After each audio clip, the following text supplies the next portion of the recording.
La guerre est de retour sur le continent européen. Ça fait près de 25 ans que nous n'avons pas connu cette situation. Je le dis avec gravité.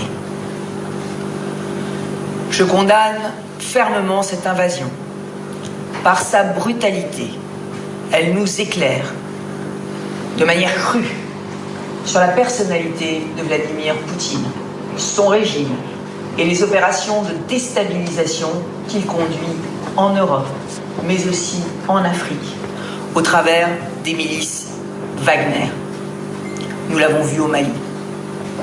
Je suis convaincu que ce régime ne correspond pas aux aspirations à la paix du peuple russe. Cette attaque doit être l'occasion d'un électrochoc pour l'Europe. Le temps de la naïveté est fini. Désormais, la plus grande lucidité s'impose. Il faut que cette lucidité soit partagée par tous, en Europe, mais aussi en France. Je marque mon entière solidarité avec le peuple ukrainien, comme j'ai eu l'occasion de le dire hier à l'ambassadeur d'Ukraine à Paris. Je demande que tout soit fait pour protéger les populations civiles et faire face à la crise humanitaire qui se profile. Je pense à nos compatriotes et je sais tous les efforts qui sont faits aujourd'hui pour les protéger. Cette invasion appelle une réaction immédiate.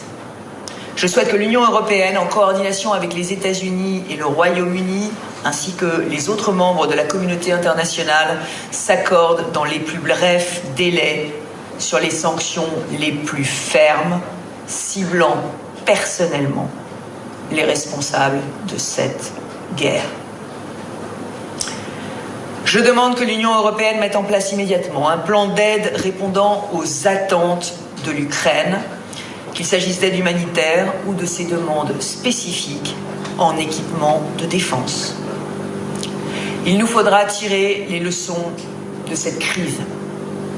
Elle place l'Union européenne au pied du mur. Elle nous oblige à relever plusieurs défis. Et nous devrons prendre, dans les semaines qui viennent, des initiatives fortes.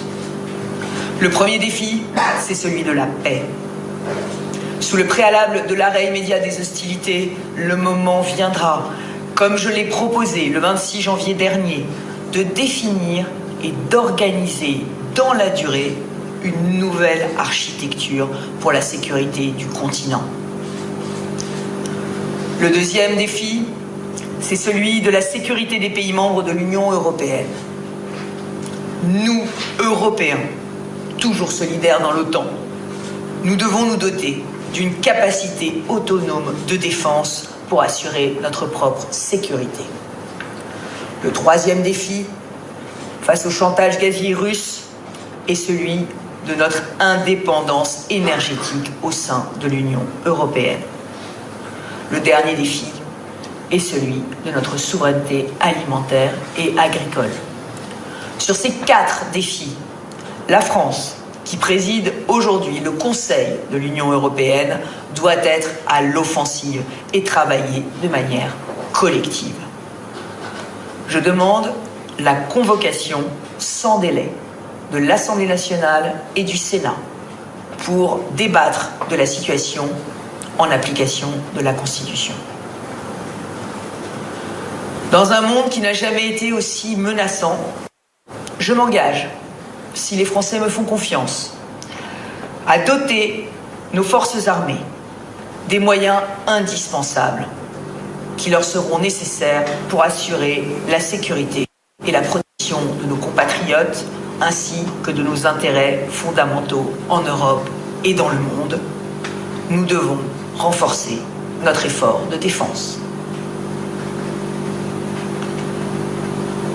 Mesdames et messieurs, le moment grave dans lequel nous nous trouvons doit être désormais un moment de responsabilité et d'action pour nous tous.